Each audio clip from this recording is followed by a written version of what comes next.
વિદ્યાર્થી મિત્રો, આપ સૌને નમસ્કાર. સૌ પ્રથમ તો વીર નર્મદ દક્ષિણ ગુજરાત યુનિવર્સિટીના ગુજરાત વિભાગનો હું આભાર માની લઉં કે મને આપ સૌની વચ્ચે મારી વાત કરવાની તક આપી. અને વિશેષ આભાર આ વિભાગના અધ્યક્ષ અને ગુજરાતના જાણીતા સાહિત્યકાર શરીફાબેન વીજળીવાળાનો કે જેમણે આ માટે મને પ્રોત્સાહિત કર્યો, અને સાથે આ વિભાગના તમામ અધ્યાપકોનો પણ આભાર માનું છું. અત્રે એક મજાની વાત એ પણ કરું કે વર્ષો પહેલા હું પણ દક્ષિણ ગુજરાત યુનિવર્સિટીમાં સમાજશાસ્ત્ર ભણાવતો હતો. એટલે યુનિવર્સિટી સાથે મારો એક શિક્ષક તરીકેનો એક જૂનો નાતો છે, અને નાતા તરીકે પણ યુનિવર્સિટીનો આપ સૌનો અધિકાર છે કે હું ગમે ત્યારે તમારી સાથે વાત કરવા તમે મને ઇજન આપો અને મારે એનો સ્વીકાર કરવો પડે. મિત્રો, આજે મારે તમારી સાથે જે વાત કરવાની છે એ સાહિત્ય અને સમાજની વિભાવના, એનો જે કન્સેપ્ટ છે, એનો ખ્યાલ છે, એના વિશે વાત કરવાની છે. આપણે સામાન્ય રીતે એવું કહેતા આવ્યા છીએ, સાંભળતા આવ્યા છીએ કે સાહિત્ય છે સમાજનો આઈનો છે, એનો અરીસો છે, એનું દર્પણ છે, એનું મિરર છે. આ વાત બહુ સાચી છે, અને એટલા માટે સાચી છે કે એક સમાજશાસ્ત્રના વિદ્યાર્થી તરીકે, અધ્યાપક તરીકે જ્યારે પણ મેં સમાજને સમજવાનો પ્રયત્ન કર્યો છે, ત્યારે જેટલું પણ મર્યાદિત સાહિત્ય મેં વાંચ્યું છે, એ સાહિત્યએ પણ મને એક માર્ગદર્શન આપ્યું છે, એક સમજ ઊભી કરી છે. એટલે સમાજને સમજવો હોય તો સાહિત્ય એવું અનિવાર્ય બને છે. જ્યારે આપણે એમ કહીએ કે સાહિત્ય, તો આપણી સમક્ષ સમાજ ખડો થઈ જાય છે, સમાજની પૃષ્ઠભૂમિ ખડી થઈ જાય છે. પણ જ્યારે આપણે એવું કહીએ કે સાહિત્ય, ત્યારે સમાજ ખડો થાય છે. એક સમાજશાસ્ત્રના અધ્યાપક તરીકે મારી મૂંઝવણ છે. પણ બંને પાસાઓ, સાહિત્ય અને સમાજ, એકબીજા સાથે વર્ષોથી, સદીઓથી એવા જોડાયેલા છે કે આજે આપણે એની ચર્ચા કરીએ છીએ, પણ પેઢીઓથી આ બંને બાબતો વચ્ચેનો જે સંબંધ છે, એ સંબંધમાંથી જ અનેક સંસ્કૃતિઓના નિર્માણ થયા છે. જ્યારે આપણે એને સંસ્કૃતિ કહીએ છીએ, કલ્ચર કહીએ છીએ, અને સમાજશાસ્ત્ર અને કલ્ચરના અભ્યાસમાં, સંસ્કૃતિના અભ્યાસમાં બહુ વિશેષ રસ પડે, સ્વાભાવિક છે. પણ એ જ સંસ્કૃતિનો એક બહુ જ અભિન્ન હિસ્સો એ ભાષા છે અને સાહિત્ય છે. અને આપણા દેશમાં એટલી બધી વિભિન્ન ભાષાઓ અને બોલીઓ છે કે એને કારણે આપણે અનેક રીતે સમૃદ્ધ બન્યા છીએ. એટલે આજનો સમાજ જો સમૃદ્ધ બન્યો હોય તો આ દેશની જુદી જુદી ભાષાઓના સાહિત્યમાં જે લખાયું છે, અથવા છેવટે એ ભાષાઓએ જે આદાન પ્રદાન કર્યું છે, પછી એ જનસામાન્યનું આદાન પ્રદાન કેમ ના હોય, એનાથી આપણી એક સંસ્કૃતિ બની છે. અને એટલા માટે ભાષાનું એક બહુ જ મહત્વ આપણી પાસે છે. વિચાર કરો કે આજથી 1 સદી પહેલા આ ગુજરાતમાં માત્ર 1% બહેનોને વાંચતા લખતા આવડતું હતું. ત્યારે સાહિત્યનો શું માયનો હતો, એનું શું મહત્વ હતું, આપણે સમજી શકીએ છીએ. પણ એ જ વખતે, એ જ સમયે 1901માં ગુજરાતની 2 સ્ત્રીઓ, 2 મહિલાઓ પ્રથમ ગ્રેજ્યુએટ બને છે.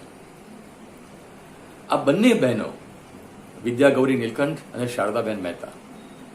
તો તમે જુઓ કે એ સમયે એક જ્ઞાતિની, એટલે કે નાગર જ્ઞાતિની 2 બહેનો સ્નાતક બને છે.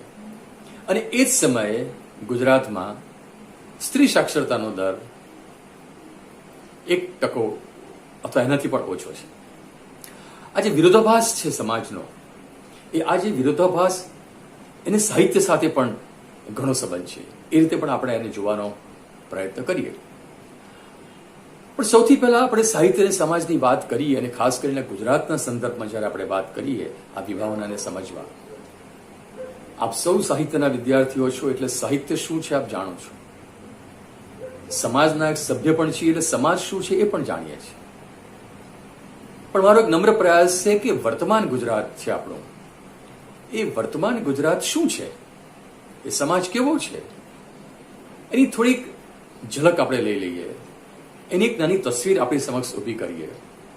એટલે આજે નહીં, કાલે પણ જ્યારે આપણે સમાજની વાત કરતા હોઈએ, ગુજરાતી સમાજની વાત કરતા હોઈએ અને સાહિત્ય સાથે એને જોડતા હોઈએ કે સંસ્કૃતિ સાથે એને આપણે જોડતા હોઈએ, તો આપણને ખ્યાલ આવે કે આ ગુજરાત શું છે.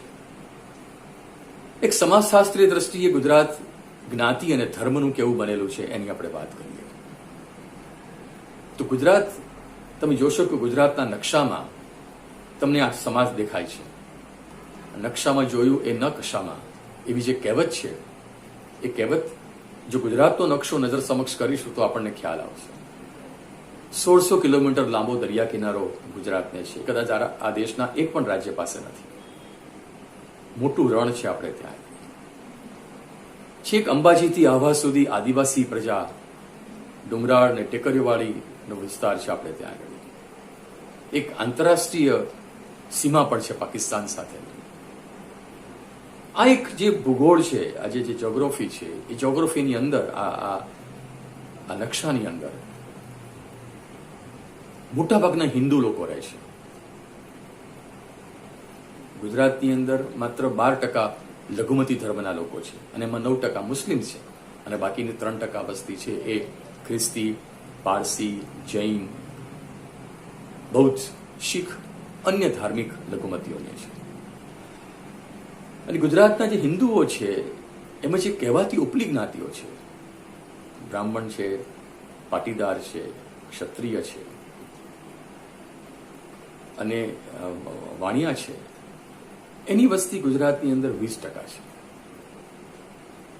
15% આદિવાસી લોકો છે. એટલે ગુજરાતમાં જો સૌથી મોટી કોઈ એક સમુદાયની વસ્તી હોય ગુજરાતમાં તો એ આદિવાસીઓની છે. લગભગ 7.5% દલિતો છે, શેડ્યુલ કાસ્ટ જેને કહે છે, અનુસૂચિત જાતિ.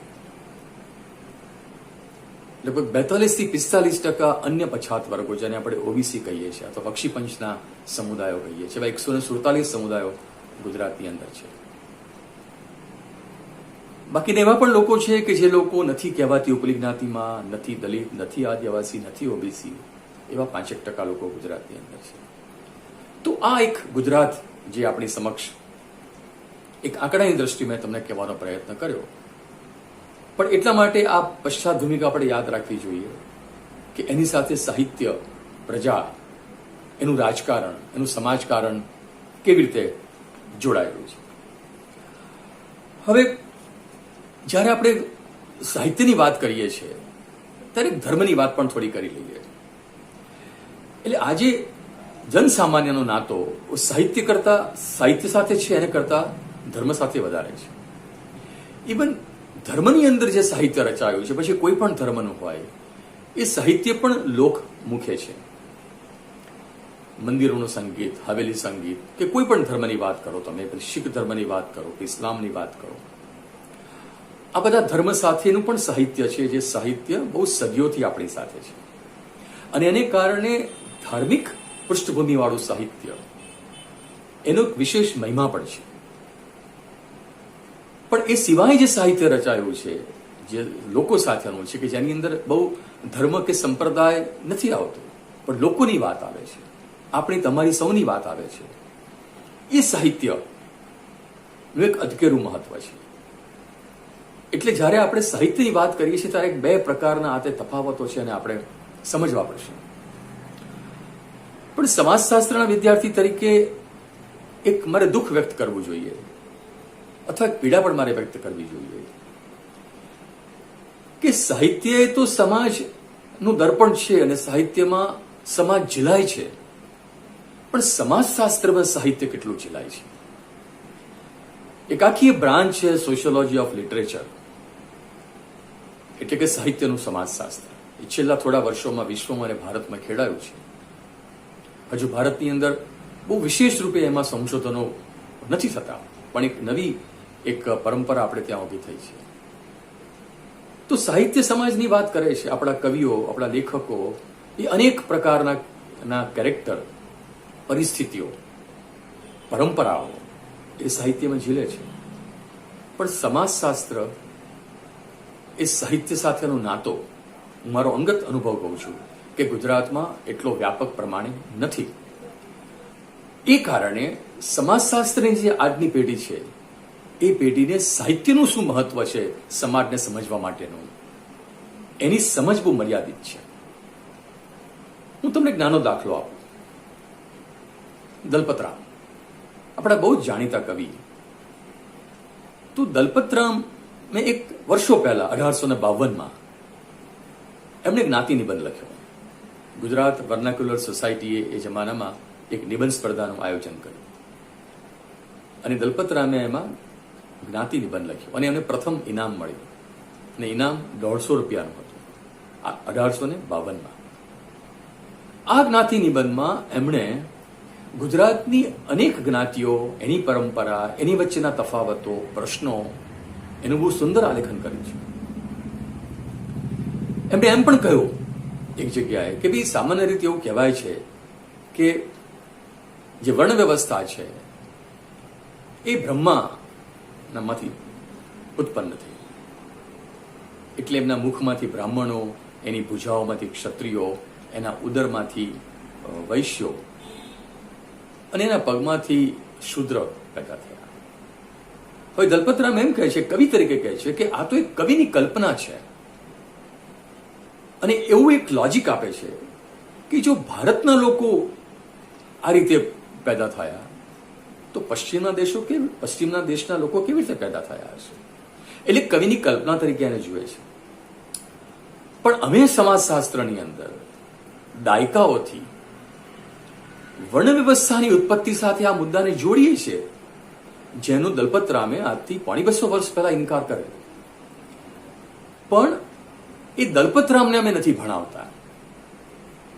કદાચ જ્ઞાતિ વિશેની એક સંપૂર્ણ સરસ સમજ જો વિદ્યાર્થીઓને આપવી હોય ઐતિહાસિક રીતે, તો દલપતરામનો જ્ઞાતિ નિબંધ છે. પણ ન તો મેં કે ન તો મારા વડવાઓએ સોશિયોલોજીની અંદર એવી દરકાર ના કરી કે આપણે જ્ઞાતિ નિબંધને પણ સમાજશાસ્ત્રના અભ્યાસક્રમમાં સામેલ કરીએ. આ એક મોટી સમસ્યા. હું તમને દલપતરામનું ઉદાહરણ આપું છું. એવી જ રીતે દલપતરામે ભૂત નિબંધ એમણે આની અંદર લખ્યો. એમણે શહેરોની સ્વચ્છતા વિશેની વાત કરી. એમણે અનેક પ્રકારના નિબંધો, જે સામાજિક શિક્ષણ વિશેના નિબંધો હોય કે બાળકો વિશેના હોય, એ બધા જ નિબંધો ક્યાંક ને ક્યાંક સામાજિક ઇતિહાસ સાથે જોડતા હતા. પણ અમે ન ભણાવ્યા. કેમ ન ભણાવ્યા? કારણ કે શરૂઆતનું સમાજશાસ્ત્ર જે 50ના દાયકામાં કે 40ના દાયકામાં ગુજરાતમાં શરૂ થયું, એની પર બહુ જ મોટા પાયા ઉપર યુરોપની અને અમેરિકાના સમાજશાસ્ત્રની એક ઇન્ફ્લુઅન્સ હતી. પણ એક વાત ચોક્કસ કહું છું કે એ જમાનામાં સામાજિક ઇતિહાસ ભણાવાતો હતો. પણ આજે કોણ જાણે કેમ સામાજિક ઇતિહાસ નથી ભણાવાતો. જો સામાજિક ઇતિહાસ ભણાવાય તો સાહિત્ય આપોઆપ એની અંદર આવે. એટલે આ એક મર્યાદા સમાજશાસ્ત્રની સાહિત્ય સાથેના સંબંધી છે, એની હું આપને રજૂઆત કરું છું. એક બીજું ઉદાહરણ લેવાનો પ્રયત્ન કરું કે સમાજશાસ્ત્રમાં અમે દેહ વિક્રય કરતી, દેહ વ્યાપાર કરતી વેશ્યા બહેનો વિશે વાત કરીએ છીએ, આખા વ્યવસાયની વાત કરીએ છીએ અને સમજાવીએ છીએ. પણ કદીએ એને સમજાવવા માટે આપણા સાક્ષર રમણલાલ વસંતલાલ દેસાઈ ની અપ્સરાના જે 5 વોલ્યુમ છે એ મેં કદી વાંચ્યા જ નહીં. અને એમણે જે નવલકથા લખી ગણિકા ઉપર, એ પણ અમે કદી જોઈ નહીં. તો ગુજરાતનો એક પ્રથમ દસ્તાવેજ છે ગુજરાતી ભાષાનો કે જેની અંદર એક ઇતિહાસ છે, સમાજ છે, ગણિકાઓના વ્યવસાયનો, ધર્મ સાથેનું જોડાણ છે. આ બધી વસ્તુ આપણા સાક્ષરે આપણી સમક્ષ મૂકી છે અને બહુ આધારભૂત રીતે મૂકી છે. પણ અમે કદી રબત દેસાઈને ન ભણાવ્યા. હવે જ્યારે મારે પ્રસંગ આવ્યો અમદાવાદની અને ગુજરાતની સેક્સ વર્કર બહેનો સાથે, ગણિકાઓ સાથે કામ કરવાનો, ત્યારે મારા પિતાએ મને કહ્યું કે તારે રબત દેસાઈની અપ્સરા વાંચવી જોઈએ. કારણ કે મારા પિતાએ વાંચી હતી. પણ મારા પિતાએ એક બીજી વસ્તુ પણ એની સાથે કહી. એમણે એમ મને કહ્યું કે એમના જમાનામાં જ્યારે એ અપ્સરા વાંચતા હતા ત્યારે એમણે એની આગળ ગણિતની ચોપડી રાખવી પડતી હતી. કારણ કે એ જમાનામાં શિક્ષક એવું માનતો હતો કે આવું તું ગંદુ વાંચે છે. એટલે એ ફરી પાછું શિક્ષક હું એટલા માટે લાવું છું કે એ જમાનાના શિક્ષક અપ્સરાને અથવા તો સેક્સ વર્કરના જીવનને જે રીતે જોતા હતા એને કારણે એક આખા રવ દેસાઈના આ સાહિત્ય જે સમાજને નું એક દર્પણ છે અને અભિવ્યક્ત કરે છે એની પર ખાસો પડદો પડી ગયો અને ન તો મારી પેઢી ભણી શકી કે મારા પછીની પેઢી એની અંદર ભણી શકી.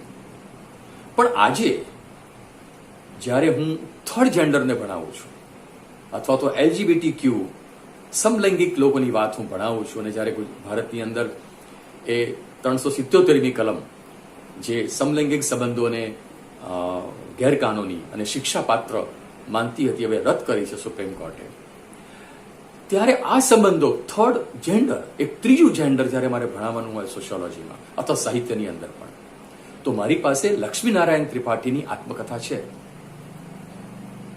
મૂળ મરાઠીમાં લખાયેલી મી લક્ષ્મી મી હિજડો અને પછી ગુજરાતીમાં હું લક્ષ્મી હું હિજડો અનેક ભાષાઓમાં અનુવાદ થયો. અંગ્રેજીમાં ઓક્સફર્ડ યુનિવર્સિટીએ પણ એનું અંગ્રેજી કર્યું. આ આત્મકથા જે સાહિત્યનો એક પ્રકાર છે જે મને અને મારા વિદ્યાર્થીઓને આ આખા સમુદાયને બહુ જ નજીકથી સમજવાનો એક મોકો આપે છે.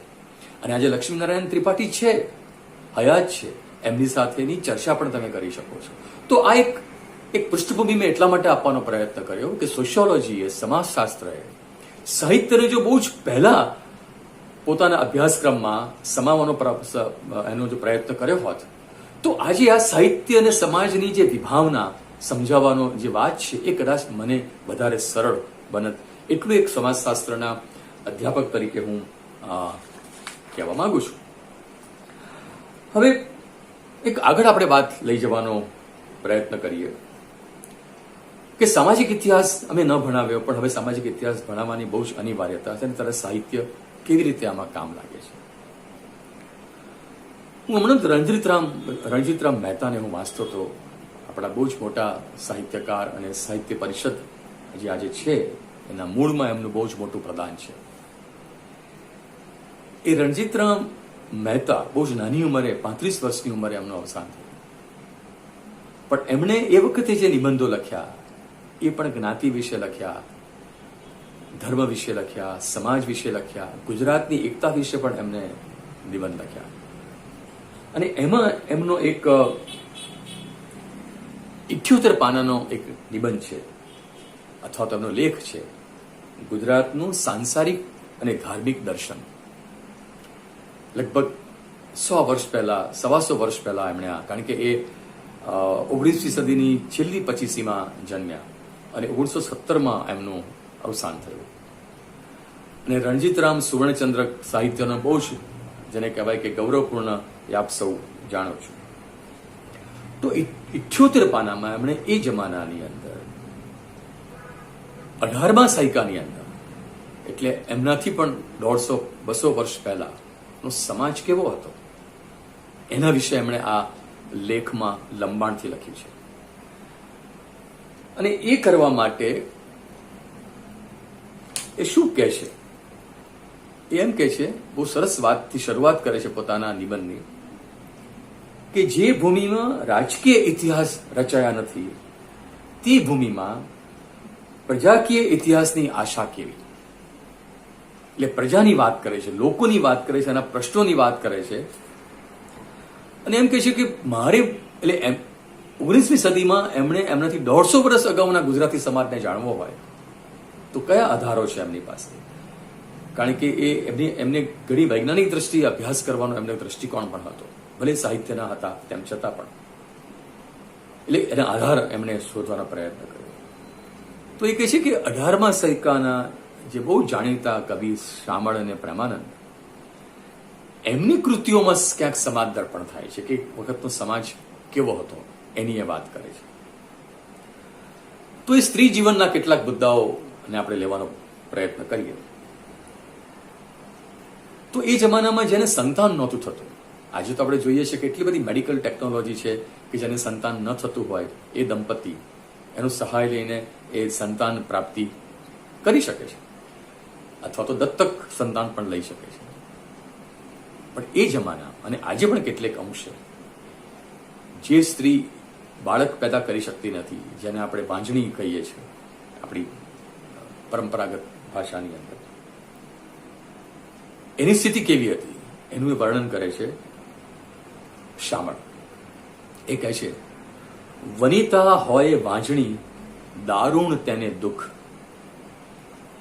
સુકનકો વાંચે નહીં, માનવ નવ જુએ મુખ. અને પ્રેમાનંદ કહે છે કે પ્રાત સમય જોવું નહીં વાંજિયાનું બદન. હવે તમે વિચાર કરો કે એ જમાનાની અંદર આ જે સ્થિતિ હતી કે જેને સંતાન નથી થતા, એને આજીવન કેવા પ્રકારના પ્રશ્નોનો સામનો કરવો પડે, એ આપણા બહુ જ જાણીતા અને જેને કહેવાય કે પ્રતિષ્ઠિત કવિઓના સાહિત્યમાં ડોકાય છે. બીજો એક સરસ મુદ્દો પણ એમણે આમાં મૂકવાનો પ્રયત્ન કર્યો છે કે જમાનામાં કેટલીક જ્ઞાતિઓમાં નાતરું થતું હતું. કહેવાતી ઉપલી જ્ઞાતિઓમાં નહોતું થતું, પણ બીજી જ્ઞાતિઓમાં થતું હતું કે જ્યાં તમે સ્ત્રી બીજી વાર પરણી શકે, છૂટાછેડા લઈ શકે. તો એ જમાનામાં જે લોકો અને બાળ લગ્નો હતા એટલે બાળ વિધવાઓ પણ થતી, અને એ સિવાય પણ વિધવા હોય એ પણ વિધવા થયા પછી પણ કોઈને કોઈ કારણસર એ પ્રેગ્નન્ટ થાય તો શું થતું હતું, શું સ્થિતિ હતી એ જમાનામાં સમાજની અંદર. તો કૃષ્ણરામનો ઉલ્લેખ કરીને આપણા રણજીતરામ કહે છે, વિધવા પણ જણી બાળ જઈ ટાંકામાં નાખે, એટલે ટાંકામાં નાખી દેવી પડે અને કારણ કે એનું બાળક. અને શામળ વાત કરે છે, વિધવા એક માછણ હતી, ગર્ભ પડ્યો તો પેટ, ગર્ભ પડ્યો તો પેટ, નદીમાં નાખી બાળને ઘાલી માટલે નેટ. હવે એવું કહે છે કે એ જમાનામાં જો આ પ્રકારની જ્ઞાતિ, જેની માછણની વાત કરે છે, પ્રકારના સમાજોમાં કે જ્યાં નાતરું થઈ શકતું હતું, પ્રકારના બંધનો નતા, સ્ત્રી ફરી પરણી શકતી હતી, ત્યાં જો આ સ્થિતિ હોય વિધવાની, તો જે જ્ઞાતિઓની અંદર વિધવા કદીએ પરણી ના શકે, આજીવન એને વૈધવ્ય પાડવું પડે ને એને આ પ્રકારની પરિસ્થિતિનો સામનો કરવો પડે તો શું થાય, એની એ વાત એ કહે છે. અને એની સાથે એક બહુ જ બીજો સરસ મજાની વાત પણ એ કહે છે કે એ જમાનામાં દીકરી જ્યારે સાસરે જાય, આજે પણ દીકરી સાસરે જાય ત્યારે માતા એને ઘણી બધી સલાહ આપે છે, પણ આજથી 200-250 વર્ષ પહેલા દીકરી જ્યારે સાસરે જાય તો પ્રેમાનંદ જે કહે છે, હું ભૂલતો ના હોઉં તો ઓકાહરણમાં એ કહે છે કે માતાએ શું શિખામણ આપી, તો કહે છે કે રખે દીકરી આળસ કરતી, તું ચરણ તેના સેવતી, રૂડી ભૂંડી વાત સાંભળી હોય કોઈ આગળ નવ મહેરીએ, ઉઘાડા કેશ ન મૂકીએ, ઘણું ઝીણું વસ્ત્ર ન પહેરીએ, કામ ઘરના બતાવ્યા કરીએ, ન કરીએ કાંઈ અરુપરું. પછી એમ પણ કહે છે કે સાસુ રીસ કરે ઘણી, પણ સામો બોલ કહીએ નહીં, સાસુ નણંદને જેઠાણીની સેવા ભક્તિ કરજો ઘણી. પછી છેલ્લે એમ પણ કહે છે, આ લાંબુ છે પણ તેમ છતાં મને મુખ્ય એના અંશો તમને કહું છું, ઉભા રહીએ ઉઘાડે માથે, પુત્રી પાણી ન પીજીએ, ભરથાર પહેલું જમીએ નહીં, બાઈ ઉચ્છિષ્ટ જમીએ નાતનું. અને આગળ કહે છે, હસતું બદન ત્યાં રાખીએ, સુખ દુઃખ સમાન ગણીએ સહી, દિવસે ન સૂઈએ દીકરી, બહેન બચન પીયુંનું પાળીએ.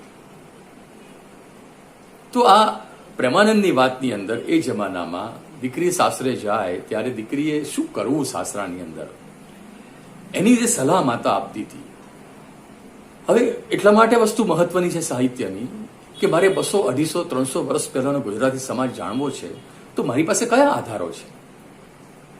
જેમ કે વસ્તી ગણતરીના આધારો તો છેક 1871માં આપણે શરૂ થયા, પણ એ પહેલા કયા આધારો હતા, તો પહેલા આ પ્રકારના આધારો આપણી પાસે હતા. અને 19મી સદીની અંદર તમે જુઓ કે નર્મદથી માંડીને કરસનદાસ મૂળજીથી માંડીને જે ઘણા મોટા સુધારકો થયા, એ સુધારકો એ જે સાહિત્ય સાથે સમાજ સુધારાનું કામ કર્યું. મને લાગે છે કે સાહિત્ય અને સમાજની વિભાવના જો આપણે સમજવી હોય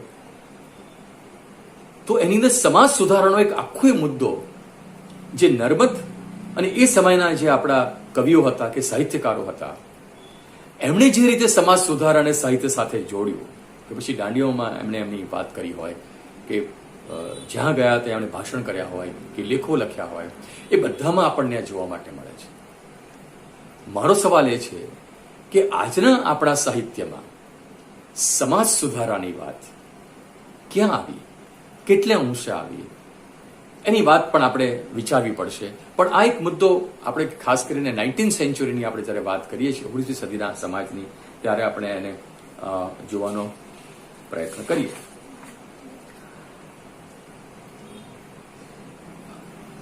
સોળસોની સાલની અંદર અખો, આપણે બહુ જ જાણીતા આપણા જે કવિ છે, જે અમદાવાદમાં હતા, સોની બાય કાસ્ટ સોની હતા, અને આજે એમનું અમદાવાદની અંદર એમના નિવાસસ્થાન પાસે એમની પ્રતિમા પણ છે. પણ બહુ રસપ્રદ છે કે અખાએ એવું કહ્યું હતું કે હું મૂર્તિ પૂજામાં નથી માનતો, અને આપણે એમની મૂર્તિ, એમની પ્રતિમા આપણે બનાવી છે.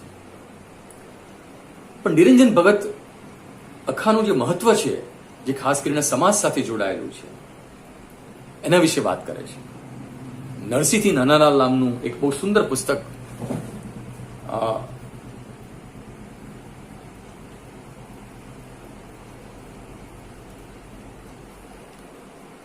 એ ભગત સાહેબનું છે, અને આપ સાહિત્યના વિદ્યાર્થીઓ તો એને વાંચતા જ હશો, પણ એક સમાજશાસ્ત્રના વિદ્યાર્થી તરીકે પણ મને બહુ રસ પડ્યો. અને આખું જે પુસ્તક છે એ છેક નરસિંહથી નાનાલાલ સુધીના જે સાહિત્યકારો છે, એમના જીવન, એનો સમાજ વિશે પણ આપણને સરસ માહિતી આપે છે. એટલે સાહિત્ય અને સમાજ સાથેનો એનો જે વચ્ચેનો જે સેતુ છે, એ જો જાણવો હોય તો આ પુસ્તક પણ આપણને બહુ જ મહત્વનો ઉપયોગી સાબિત થાય છે. તો આપણે પાછા ભગત સાહેબની વાત પર આવીએ. તો ભગત સાહેબ એ અખા વિશે જે લખે છે, એવું કહે છે કે અખો આમ તો સોની હતો, એની એરણ પર સુવર્ણ મેલીને નાની નાજુક હથોડીથી સુંદર અલંકારો એણે કલા કૌશલ્યથી ઘડ્યા હતા.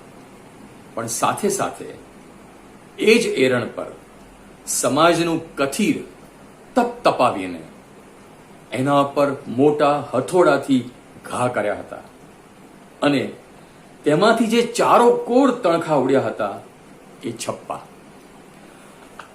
હવે એક સમાજશાસ્ત્રના વિદ્યાર્થી તરીકે મને છપ્પા અને તણખા એની જે વાત એમણે કરી, એ બહુ સુંદર રીતે અખાએ જે રીતે સમાજની પરંપરા, એ સમાજનો જે સમાજ હતો, જે દંભી સમાજ હતો, એની પર જે પ્રકારના એમણે આકરા ઘા કર્યા પોતાના સાહિત્ય દ્વારા, હું માનું છું કે એની ઘણી બધી બાબતો જે એણે ઘા કર્યા, એ ઘણી બધી બાબતો આજે પણ ઘા કરવા જેવી છે.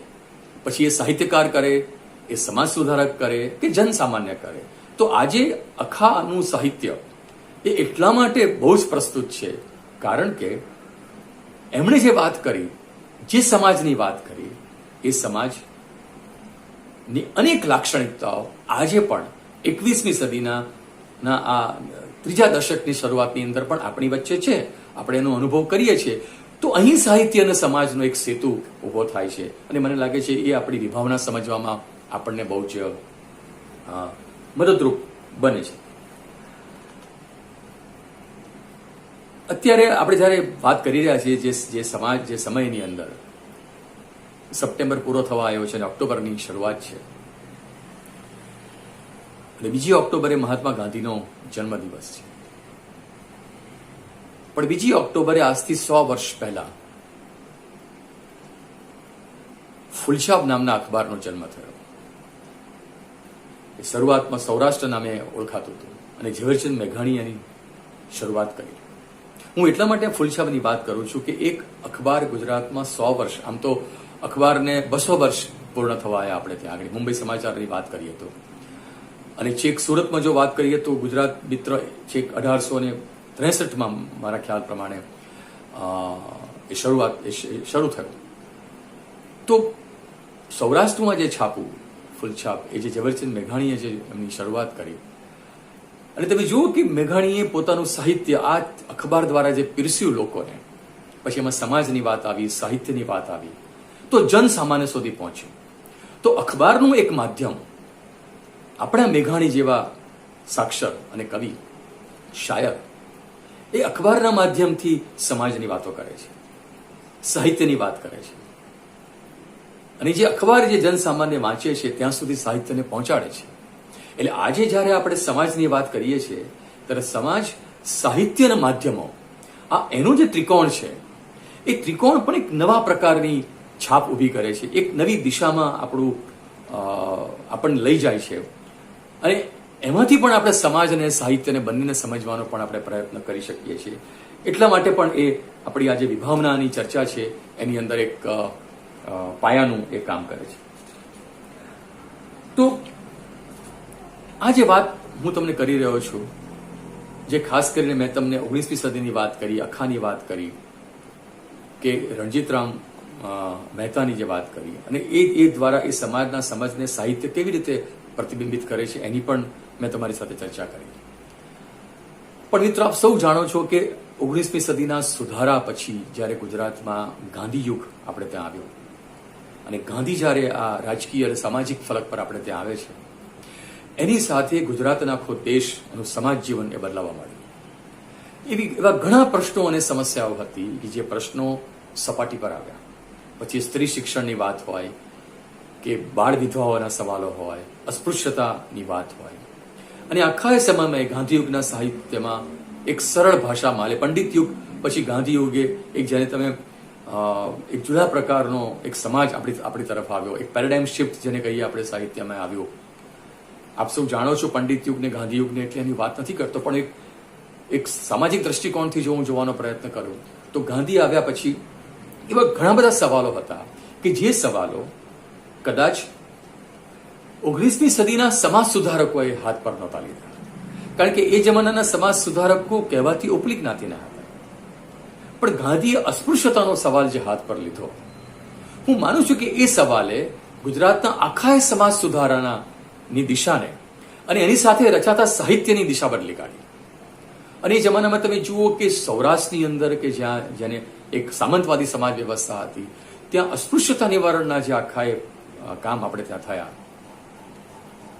કાંતિલાલ શાહનું એક સુંદર પુસ્તક છે સૌરાષ્ટ્રમાં ગાંધી, અને એમાં એ અનેક જગ્યાએ બતાવે છે કે ગાંધીએ જે અસ્પૃશ્યતા નિવારણની વાત સૌરાષ્ટ્રમાં કરી, પછી મંદિર પ્રવેશની વાત હોય કે બીજા મુદ્દાઓની વાત હોય, ત્યારે ત્યાંથી પણ સાહિત્ય સર્જાયું. ત્યાંથી પણ એ ગીતો દ્વારા, કવિતાઓ દ્વારા અસ્પૃશ્યતા નિવારણની વાત એ ગામડે ગામડે ત્યાં પહોંચી. એટલે જે વાત કહેવા માટે જે 19મી સદીના કે એની પહેલાના ગુજરાતી સાહિત્યકારો એ દિશામાં એમણે નહોતું વિચાર્યું, એ દિશા ગાંધીએ ખોલી આપી. સ્ત્રી શિક્ષણની વાત હતી, વિધવાની પણ વાત હતી, પણ તેમ છતાં અને એટલા માટે હું ખાસ, આપ સૌ ગુજરાતી સાહિત્યના વિદ્યાર્થી છો, પણ હું તમને કહું છું કે ગાંધીએ જે લખ્યું હતું એને આજે વાંચવાની એટલા માટે જરૂર છે. અને આપના મોબાઈલ પર, આપના આંગળીના ટેરવાઓ પર તમે ગાંધીજીનો અક્ષરદેહના પાન ખોલી શકશો. આપ જાણો છો કે 80થી વધારે વોલ્યુમ ગાંધીના અક્ષરદેહના છે ગુજરાતી ભાષામાં. અંગ્રેજીમાં તો લગભગ 100 થવા આવ્યા છે. અને દરેક વોલ્યુમ, દરેક પુસ્તક 500 પાનાથી ઓછું નથી. આ ગાંધીને વાંચવાની એટલા માટે જરૂર છે કે આખા એ સમાજ, એ વખતનો સમાજ આપણી સમક્ષ ખડો થઈ જાય છે. અને એમાં ગાંધીથી પ્રભાવિત થઈને કેટલા બધા સાહિત્યકારો, લેખકો એ ગાંધી વિચારથી પ્રભાવિત થયા અને એમને એમનું પોતાનું સાહિત્ય પીરસ્યું. અને છેક આપણે જોઈએ કે નરસિંહ મહેતાને ગાંધી લઈ આવે છે પાછા, ખાસ કરીને અસ્પૃશ્યતા નિવારણની વાત પર. અને વૈષ્ણવજન તો તેને કહીએ જે પીડ પર આવી જાણે રહે, એ વાત જ્યારે ગાંધી એ ભજનને જ્યારે લોકપ્રિય બનાવે છે અને લોકો સુધી લઈ જાય છે, આપણે પાઠ્યપુસ્તકમાં આવે છે. ગુજરાતીના પાઠ્યપુસ્તકમાં, હું શાળામાં ભણતો હતો ત્યારે મેં ભણ્યો છું. એ પાઠ્યપુસ્તકમાં જ્યારે આ વૈષ્ણવજન આવે અને નવી પેઢી સમજે કે માણસ કેવો હોવો જોઈએ, માનવતા એટલે શું, આ બધી વાત જે ગાંધી લઈ આવ્યા, એ પણ ગાંધીની પોતાની પણ સાહિત્યના વાંચન ને સાહિત્યની સમજ પણ બહુ ઊંડી હતી. એટલે જ્યારે એક રાજનેતા અથવા તો જ્યારે એક આટલું મોટું વ્યક્તિત્વ સાહિત્યની પણ સમજ ધરાવે છે, ત્યારે કેવા પ્રકારના પરિવર્તનો આવે છે સમાજમાં, હું માનું છું કે એને પણ આપણે કદાચ એના વિશેનો પણ અભ્યાસ કરી શકીએ કે ગાંધીના આવવાથી જે નવા પ્રકારનું સાહિત્ય સર્જાયું અને નવા પ્રકારના સમાજની વાત થઈ, જે વાત એ લોકો કહેતા અચકાતા હતા, એ જનસામાન્ય સુધી પહોંચ્યું અને વ્યાપક પ્રમાણમાં જેને આપણે માર્જિનલાઇઝ સેક્શન્સ ઓફ સોસાયટી કહીએ છીએ, છેવાડાના જે લોકો છે, એ લોકોની વાત જ્યારે સાહિત્યની મુખ્ય ધારામાં આપણે ત્યાં આવી, એટલે ગાંધી દ્વારા જ્યારે આવી, ત્યારે પણ સમાજ બદલાયો, ત્યારે પણ સમાજનું આપણે ચિંતન બદલાયું. એટલે ગાંધીનું એક આગવું મહત્વ એ આપણી પાસે છે. પણ મારું સૂચન પણ છે, મેં જોયું છે કે જ્યારે આપણે ગાંધીના આપણા પાઠ્યપુસ્તકો, ગુજરાતીના જે પાઠ્યપુસ્તકો છે, ભાષાના જે વિદ્યાર્થીઓ ભણે છે આપણે ત્યાં, અને તમે પાના ઉથલાવશો તો બહુ જ ઓછી બાબતો ગાંધી વિશે આવે છે એની અંદર. અને ગાંધી વિશે ઇતિહાસમાં આપણે ભણીએ છીએ, પણ ભાષાની અંદર ગાંધીને લાવવાથી જે નવી પેઢી છે, જે નવી જનરેશન છે, એ પોતાનો તંતુ ગાંધી સાથે જોડી શકે છે. અને એની અંદર ને સાહિત્ય કેટલું કામ લાગે છે એ આપણે સૌ જાણીએ છીએ. એ રીતે કદાચ આપણે એને અત્યારે જોવાનો અને એને સમજવાનો પ્રયત્ન કરવો જોઈએ. તો આખા ગાંધી યુગની અંદર એક બહુ જ મહત્વનો મુદ્દો પણ બન્યો છે, મારે તમારી સાથે વાત કરવી છે, એ આત્મકથાઓનો. આપણે જાણીએ છીએ કે આત્મકથા એ સાહિત્યનો એક બહુ જ મહત્વનો પ્રકાર છે. અને એ જમાનામાં જે દેશની આઝાદી માટે, દેશના સામાજિક પરિવર્તન માટે જે લોકો લડ્યા, જે લોકોએ એમાં ભૂમિકા કરી, જે એનું પ્રદાન કર્યું, એમાંથી અનેકે પોતાની આત્મકથા લખી છે. અને એ આત્મકથામાં, જેમ હમણાં મેં તમને કહ્યું કે રણજીત રામે એ પ્રેમાનંદને અને શામળને લઈને 18મા સૈકાની વાત કરી, એમ મારે 19મી સદી અને 20મી સદીના શરૂઆતના વર્ષોને સમજવું હોય ગુજરાતના, તો આ જે આત્મકથાઓ છે, એ આત્મકથાઓ એ વખતના સમાજને આપણી સમક્ષ ખડું કરી દે છે. મારા એક વિદ્યાર્થી છે, ચંદ્રકાંત બ્રહ્મભટ્ટ, પીએચડીના વિદ્યાર્થી છે. એમણે એ સમયની કેટલીક આત્મકથાઓ લઈને એમણે એ વખતના ગુજરાતના સમાજ જીવનને સમજવાનો પ્રયત્ન કર્યો. તો શારદાબેન મહેતાની આત્મકથા, ડોક્ટર સુમંત મહેતાની આત્મકથા, ઇન્દુલાલ યાજ્ઞિકની આત્મકથા, સામ્યવાદી વિચારવાળા દિનકર મહેતાની આત્મકથા, આ બધી જે અલગ અલગ આત્મકથાઓ છે, એ આત્મકથાઓ હવે મેં લીધી ત્યારે પછી એકાએક અમારી સમક્ષ એક પ્રશ્ન ઉભો થયો કે આ તમામ આત્મકથાઓના લેખક તો નાગર હતા. એટલે સવાલ આપણી પાસે જ્યારે સંશોધનની વાત કરીએ છીએ ત્યારે ભાષા અને સાહિત્યની, ત્યારે એ પણ આવે છે કે જો આ હિન્દુઓની કહેવાતી ઉપલી જ્ઞાતિના લોકોએ આત્મકથા લખી હોય તો એમનો સામાજિક દ્રષ્ટિકોણ કેવો હશે? એ સવાલ ઉભો થાય. ચોક્કસ એની એક મર્યાદા પણ હોય, પણ જ્યારે તમે તમામ આત્મકથાઓ વાંચો છો, એ શારદાબેનની હોય કે સુમંત મહેતાની હોય, અને સુમંત મહેતાએ તો પોતાની આત્મકથામાં એમણે પણ એ જમાનાની પોતાની જે નાગરી નાથ હતી, એ નાગરી નાથના કેટલા બધા સવાલો હતા, કેટલી બધી રૂઢિવાદી જ્ઞાતિ હતી, એની પણ એમણે વાત કરી છે. એ દ્વારા એ સમાજના એ જ્ઞાતિના પ્રશ્નોને સમજી શકીએ છીએ. ઇન્દુલાલ યાજ્ઞિકે ગરીબોની વાત કરી, શ્રમિકોની વાત કરી, ખેડૂતોની વાત કરી, તો એ દ્વારા એ સમાજ તમારી સમક્ષ ખડો થાય છે. અને આત્મકથામાં એમણે નડિયાદનું વર્ણન કર્યું છે, અને એ પણ લગભગ 17મી સદીનું નડિયાદની એમણે વાત કરી છે. એ તમે વર્ણન વાંચો ઇન્દુલાલ યાજ્ઞિકનું તો એટલું અદ્ભુત છે કે 3 પાનાના એ વર્ણનની અંદર તમને એવું લાગે કે તમે નડિયાદમાં ફરી રહ્યા છો, આથી 300 વર્ષ પહેલાના નડિયાદમાં તમે ફરી રહ્યા છો. એટલું સુંદર વર્ણન ઇન્દુલાલે કર્યું. એ સાહિત્યકાર નહોતા, પણ એમની આત્મકથામાં આપણને વખતનો સમાજ આપણને ઝીલાય છે. દિનકર મહેતા જે દક્ષિણ ગુજરાતમાં હતા, પહેલા ગાંધીની અસર નીચે આવ્યા, પછી માર્ક્સની અસર નીચે આવ્યા, એમણે જે પોતાની આત્મકથા લખી છે, એ આત્મકથાની અંદર પણ એમણે એ વખતના આખા સમાજને એમણે જોવાનો એમણે પ્રયત્ન કર્યો છે. તો આત્મકથા એ પણ સમાજનો મને લાગે છે કે આઈનો છે. આપણે ચોક્કસ કહીએ કે એ આઈનો સંપૂર્ણ નથી, કારણ કે એ લખનારની એની પોતાની દ્રષ્ટિનું મહત્વ છે. પણ જ્યારે આપણે એની પસંદગી કરીએ છીએ ત્યારે આપણને ખ્યાલ આવે છે કે એમણે આ સમાજને કેવી રીતે જોવાનો અને સમજવાનો પ્રયત્ન કર્યો છે. હવે છેક ગઈ સદીની શરૂઆતમાં કે સ્વતંત્રતા સુધીના સમાજમાં આપણે જ્યારે વાત કરીએ, અને એની પહેલા ફરી એક રણજીત રામનું એક વાક્ય હું તમારી સામે કહેવા માંગુ છું. એમણે એક વાક્ય એવું લખ્યું છે કે શુદ્રના સાહિત્યની તો વાત થતી નથી. પછી આગળ નથી લખ્યું એમણે, પણ એક સદી પહેલા કહે છે કેમ કે એમની પાસે જમાનામાં એ પ્રકારનું સાહિત્ય નહોતું. પણ તમે જુઓ, જેવું બાબા સાહેબ આંબેડકરનો પ્રવેશ ભારતની રાજનીતિમાં થયો અને એમણે એક આખા દલિત સમાજને, એક છેવાડાના સમૂહને, કારણ કે પોતે એ સમૂહમાંથી આવતા હતા, એમના અસ્તિત્વને, એમની અસ્મિતાને એમણે જે ઉજાગર કરવાની વાત કરી, એની સાથે પણ એક દલિત સમાજમાં પોતાના પ્રશ્નોની રજૂઆત કરવાના, સંઘર્ષની વાત કરવાના, અથવા આંબેડકરનું પોતાનું જીવન તમે જુઓ તો પણ આપણને ખ્યાલ આવે છે કે કેવા પ્રકારનો સંઘર્ષ એ જમાનામાં કરવો પડતો હતો દલિતને. અને એ સંઘર્ષની વાત આંબેડકરી આંદોલન સાથે એક આખી પેઢીએ ઝીલી ગુજરાતની અંદર. અને એ પેઢી ઝીલતા ઝીલતા જ્યારે મહારાષ્ટ્રમાં દલિત સાહિત્યની શરૂઆત થઈ અને એના પડઘા જ્યારે ગુજરાતની અંદર પડ્યા, ત્યારે જે રણજીતરામે કહ્યું કે શુદ્રનું સાહિત્ય તો રચાયું નથી, એનો જવાબ છેક 100 વર્ષ પછી અથવા તો 80 વર્ષ પછી આપણને મળે છે. અને એક આખું દલિત સાહિત્ય આપણી સમક્ષ ખડું થાય છે. આ હું વાત કરું એ પહેલા હું એક બીજો મુદ્દો પણ કહેવા માંગુ છું આપણને, કે આ જે આપણી ચર્ચાઓ ચાલી રહી છે સાહિત્ય અને સમાજની, આ બધા જાણતા હશો, પણ એ વાત એક કરતી વખતે મેં એક મિનલબેન દવેનું આ પુસ્તક પણ મેં વાંચ્યું, એનો પણ મારે ખાસ ઉલ્લેખ કરવો જોઈએ. અને એમનો આ શોધ નિબંધ છે અને એમાંથી પીએચડીમાંથી એમણે આ પુસ્તક કર્યું છે. અને એક સુખદ અકસ્માત એવો છે કે હું જે ગુજરાતી વિભાગના આમંત્રણથી વાત કરી રહ્યો છું, એના અધ્યક્ષ શરીફાબેન એમના માર્ગદર્શક હતા. પણ આ પુસ્તક હું માનું છું કે સમાજશાસ્ત્રના અને સાહિત્યના વિદ્યાર્થીઓએ વાંચવું જોઈએ, જેને કારણે એ સોશિયોલોજી ઓફ લિટરેચરનો આખો એક ખ્યાલ એ બહુ સરસ રીતે ગુજરાતી ભાષામાં અને બહુ સુંદર રીતે બહુ જ બધા ઉદાહરણો સાથે એમણે આપ્યો છે. એ વાત મારે તમારી સાથે મૂકવી જોઈએ. હું દલિત સાહિત્યની વાત કરું એ પહેલા 9મા દાયકામાં ગુજરાતી સાહિત્ય પરિષદે એના પરબનો એક વિશેષાંક કાઢ્યો હતો.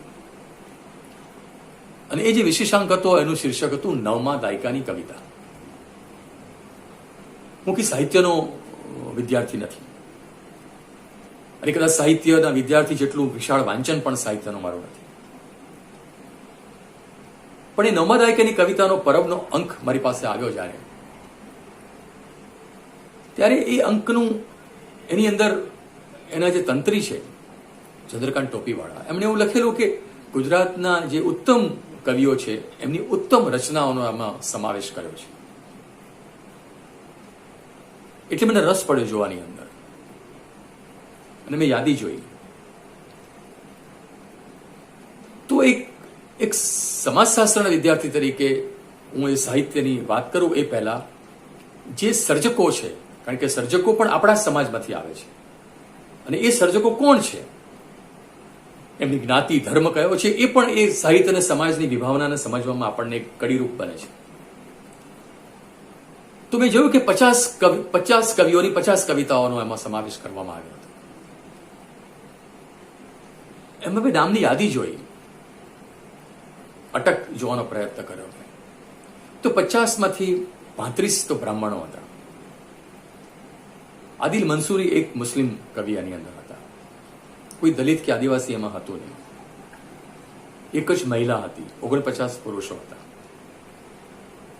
અને રસપ્રદ રીતે એ પરબના અંકને છેલ્લા પૃષ્ઠ પર આ બધા કવિઓની જન્મ તારીખ આપી હતી.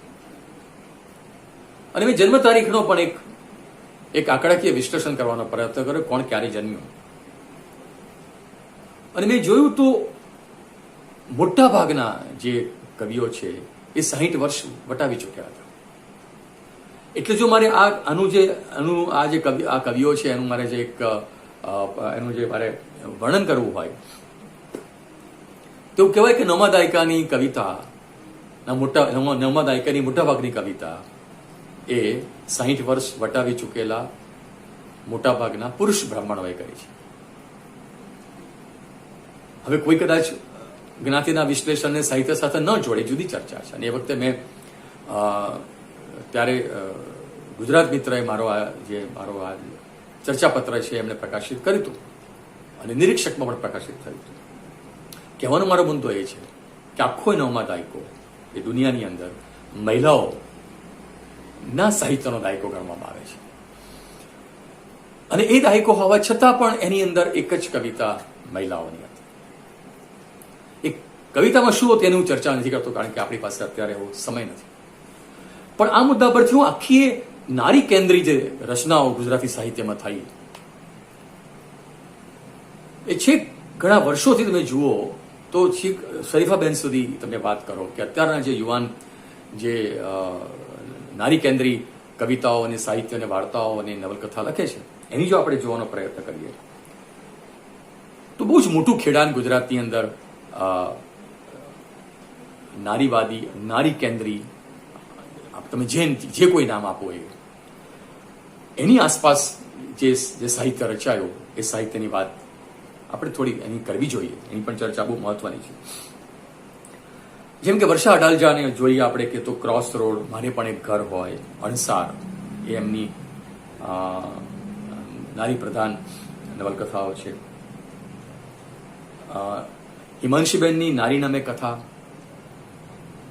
બિંદુબેન ભટ્ટની મીરા યાજ્ઞિકની ડાયરી, ઇલા અરબ મહેતાની બહુ જ જાણીતી 32 પૂતળીની વેદના, સપ્તમાતૃકા, બહુ લાંબી યાદી છે આ. પણ દોસ્તો આ આખા જે નારી કેન્દ્રીય સાહિત્ય આપણે ત્યાં રચાયું એનો આજે ગુજરાતની નવી પેઢી પર એની વ્યાપક અસર છે. કારણ કે વર્તમાન સમયના સ્ત્રીઓના પ્રશ્નોનું એ દર્પણ બની રહી છે. અને એ સમયે કે જ્યારે ગુજરાતની અંદર સ્ત્રીઓની સંખ્યા ઘટી રહી છે, જેને આપણે સેક્સ રેશિયો કહીએ છીએ, અસમાન જાતિ પ્રમાણ, એમાં દેશના છેલ્લા 3 રાજ્યોમાં આપણો સમાવેશ થાય છે. આપણે પ્રયત્નો કરી રહ્યા છીએ, સમાજ પ્રયત્ન કરે છે, સરકાર પ્રયત્ન કરે છે એના માટે. પણ તમે જુઓ જ્યારે સામાજિક ઇતિહાસમાં સ્ત્રીઓની સ્થિતિના સ્ટેટસની વાત કરતા જે સાહિત્યમાં વ્યક્ત થાય છે, આજે મારો એટલો અભ્યાસ નથી પણ મને એવું લાગે છે કે આ જે ભ્રૂણ હત્યાવાળો સવાલ છે, અસમાન જાતિ પ્રમાણવાળો જે સવાલ છે, એ સવાલ આપણા સાહિત્યમાં કેટલો ઝીલાયો, એ ઝીલવો જોઈએ. આજે આપણે સૌ કોરોનામાં 2 વર્ષથી એના પ્રભાવ નીચે છીએ, એના દુઃખ દર્દ સૌએ સહાયા છે અને એની આસપાસ પણ સાહિત્ય રચાય છે. જેને પેન્ડેમિક કહીએ છીએ, મહામારી, આપણે સૌએ મહામારી અનુભવી છે, એટલે એનું જે સાહિત્ય છે જ્યારે આપણે વાંચીએ છીએ ત્યારે આપણી જાતને આપણે જોડી શકીએ છીએ. આ ઉપરથી એક સામાન્ય મારી સમજ એવી છે કે સાહિત્ય જ્યારે મોટા ભાગના લોકોને જોડીને વાત કરે છે, એની સાથે વાત કરે છે, ત્યારે એ સાહિત્યને બહુ જ મોટો પ્રભાવ એ પડતો હોય છે. એના અનેક ઉદાહરણો છે, એની આપણે અત્યારે જતા નથી. પણ પાછો હું દલિત સાહિત્ય પર આવવા માંગુ છું. 1981માં ગુજરાતમાં સૌથી પ્રથમ અનામત વિરોધી આંદોલન થયું. એ વખતે કોંગ્રેસની સરકાર હતી આપણે ત્યાં, અને દલિતો અને આદિવાસીઓના અનામત સામે એ સમયે કહેવાતા સવર્ણોએ આંદોલન કર્યું. અને 81 પછીનો સમયગાળો તમે જુઓ તો એ જ વર્ષે એ પહેલી દલિત કવિતાનો સંગ્રહ પ્રકાશિત થાય છે, જે ગણપત પરમાર અને મનીષી જાનીએ એનું સંપાદન કર્યું હતું.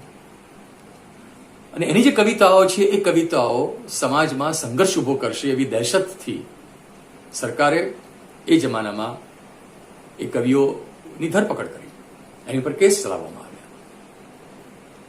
તો આ એક મુદ્દો પણ જ્યારે આપણે સાહિત્ય અને સમાજની વાત કરવા માંગીએ છીએ કે એ પછી દલિત સાહિત્યમાં તમે જુઓ કે બહુ જ વિશાળ સંખ્યાની અંદર, પછી તમે જોસેફ મેકવાનથી શરૂઆત કરો કે નીરવ પટેલથી શરૂઆત કરો, પ્રવીણ ગઢવીની વાત તમે કરો, બહુ જ અનેક જે સર્જકો છે એમણે દલિત સમાજના પ્રશ્નો, પીડા, વ્યથાની વાત એમના પોતાના શબ્દોમાં, એમના પોતાના ઇતિહાસની સમજ સાથે એમણે મૂકવાનો પ્રયત્ન કર્યો. અને સૌ પહેલી વાર એ આખા ગુજરાતને ખ્યાલ આવ્યો કે આ દલિત સમાજની શું સ્થિતિ છે. હવે જો આ સાહિત્ય ન રચાયું હોત તો આ દલિત સમાજની વાત સામાન્ય લોકો સુધી પહોંચી શકી હોત ખરી, એ દલિત સાહિત્ય સમાજની મુખ્ય ધારામાં આવી શક્યું હોત ખરું. એટલે તમે જુઓ કે જેમ જેમ સમાજ બદલાતો જાય, કારણ કે સમાજ બહુ ઝડપથી બદલાય છે, અને બદલાતા સમાજ સાથે એ બદલાતો સમાજ નવું સાહિત્ય રચે છે, એ બદલાતા સમાજના લોકો નવું સાહિત્ય રચે છે. અને હવે ધીમે ધીમે આપણી પાસે, મેં તમને કહ્યું કે થર્ડ જેન્ડર, જે લૈંગિક માઇનોરિટી છે, એ લોકો પોતાનું સાહિત્ય લઈને આપણી પાસે આવી રહ્યા છે. એ કદી કલ્પના નહોતી આપણને. આપણે પુરાણોની વાત કે એ વખતની વાત કરીને એ વાતને જોડવાનો પ્રયત્ન કરતા હતા. પણ આજના જમાનામાં આ સમુદાયના લોકોની શું સ્થિતિ છે, શું સ્ટેટસ છે, એની વાત હવે કરતા થયા છે. કારણ કે સમાજની અંદર ક્યાંક ને ક્યાંક ભૂમિકા ભજવતા આવ્યા છે, સમાજે એમની સ્વીકૃતિ એમની કરી છે. એટલે એક બહુ જ મહત્વનો મુદ્દો છે કે સમાજ જે ઝડપથી બદલાતો જાય છે, જે ઝડપથી સમાજમાં પરિવર્તનો આવે છે, જે નવા નવા સમૂહો આપણી સમક્ષ આવે છે, એ સમૂહો પોતાની વાત લઈને આવે છે. અને હવે આપણી પાસે સોશિયલ મીડિયા છે, અને આ સોશિયલ મીડિયા પણ એક નવા પ્રકારના સાહિત્યનું સર્જન કરી રહી છે, અને એનું પણ આપણે વિચાર કરવો જોઈએ. તો અનામત વિરોધી આંદોલનની સાથે એની પછી જે દલિત સાહિત્ય આપણે ત્યાં રચાયું, એની સાથે એક આદિવાસી સાહિત્યની વાત કરવા માંગુ છું, એટલા માટે કે આદિવાસીઓની અલગ અલગ બોલી છે. અને તમે જુઓ કે દક્ષિણ ગુજરાત યુનિવર્સિટી જ્યારે એક અલગ યુનિવર્સિટી તરીકે સ્થપાઈ, ત્યારે એ કેમ સ્થપાઈ, અને બહુ જ મહત્વનું પાસું હતું કે એ દક્ષિણ ગુજરાતના આદિવાસી સમાજના લોકો, એમની બોલી છે, અનેક પ્રકારની બોલી છે. લિપિ એક ગુજરાતી ભાષામાં લખીએ છીએ કે કોઈ પણ ભાષામાં તમે લખો છો, પણ સમાજ ભાષા અને લિપિનો દ્વંદ પણ અહીં આપણી પાસે આવે છે કે આ આદિવાસી વિદ્યાર્થીઓ જે પોતાના ઘરની અંદર જે બોલી બોલે છે એ એમના પાઠ્યપુસ્તકોમાં નથી. જ્યારે બીજું એક ગુજરાત એવું પણ છે કે જે ઘરમાં જે ભાષા બોલે છે એ જ ભાષા પાઠ્યપુસ્તકોની અંદર પણ છે. હવે આ સામાન્ય વિચાર આપણે કરીએ કે ઘરમાં તમે જે બોલી બોલો છો એ બોલીનો એક પણ શબ્દ જો પાઠ્યપુસ્તકમાં ના હોય, તો કેવી રીતે એ આદિવાસી બાળક એ સાહિત્ય, અને એ સાહિત્ય એ સમાજને સમજવાનો, જેને આપણે વર્લ્ડ વ્યૂ કહીએ છીએ, એની બારી ખોલી આપે છે, પણ એ બારી એની બોલીને કારણે ખોલતી નથી. એટલા માટે આ બોલી, જે અલગ અલગ બોલી છે, એની અંદર પણ સાહિત્ય રચાવા માંડ્યું છે, એની અંદર પણ લોકો પોતાની વાત રજૂ કરવા માંડ્યા છે. પણ એ આદિવાસી બોલીને આપણે પાઠ્યપુસ્તકોની અંદર વધારે મહત્વ આપવું જોઈએ. એવી જ કચ્છી ભાષાનો પણ સવાલ છે, કારણ કે ત્યાં તમે કચ્છમાં જાઓ તો ત્યાં પણ આ જ સવાલ આવે છે. અને થોડાક વર્ષો પહેલા જ્યારે હું વ્યાખ્યાન કરવા માટે ગયો, ત્યારે પણ આ જ ચર્ચા ત્યાંના યુવાનો સાથે થઈ કે અમને ગુજરાતી ભાષા આવડે છે, કોઈ સવાલ નથી, પણ અમારા પાઠ્યપુસ્તકની અંદર કચ્છી બોલીમાં કયું સાહિત્ય છે કે જેને કારણે અમે એની સાથેનો એક અનુબંધ કરી શકીએ. એટલે રણજીતરામ મહેતા જે ગુજરાતની એકતાની વાત કરતા હતા, એ ગુજરાતની એકતાની વાતમાં ભાષા એમનો બહુ જ મહત્વનો મુદ્દો હતો. તો હવે આજના જમાનામાં આપણે ભાષા અને બોલીને પણ જો જુદી રીતે સમજીએ અને વાત કરીએ, તો માનું છું કે સાહિત્ય અને સમાજ વચ્ચેનો જે સંબંધ છે એ વધારે ગાઢ બનશે, અને એ છેક જનસામાન્ય સુધી એ પહોંચશે. તો મિત્રો, આપ સૌને હું ખૂબ શુભેચ્છા આપું છું, અને ફરીથી હું યુનિવર્સિટીનો, શરીફાબેનનો, વિભાગનો ખૂબ આભારી છું કે તમારી સાથે મને આ સાહિત્ય અને સમાજની વિભાવનાને સ્પષ્ટ કરવાની એક તક આપી. અને હું કહીશ કે આ મુદ્દો એટલો બધો વ્યાપક છે કે એ અનેક કલાકો સુધી આપણે એની વાત કરી શકીએ છીએ. પણ તમારે ત્યાં, તમારા વિભાગમાં જે પ્રકારના સક્ષમ અધ્યાપકો છે, હું માનું છું કે આ વાત તમારે ત્યાં ચર્ચાતી હશે, પડઘાતી હશે. હું તો એક નિમિત્ત બન્યો છું સાહિત્ય અને સમાજને જોડવાનો, કારણ કે એ સમાજશાસ્ત્રનો વિદ્યાર્થી છું, એટલે મને એમાં જરૂર રસ પડશે. તો આપ સૌનો ખૂબ ખૂબ આભાર. Thank you very much.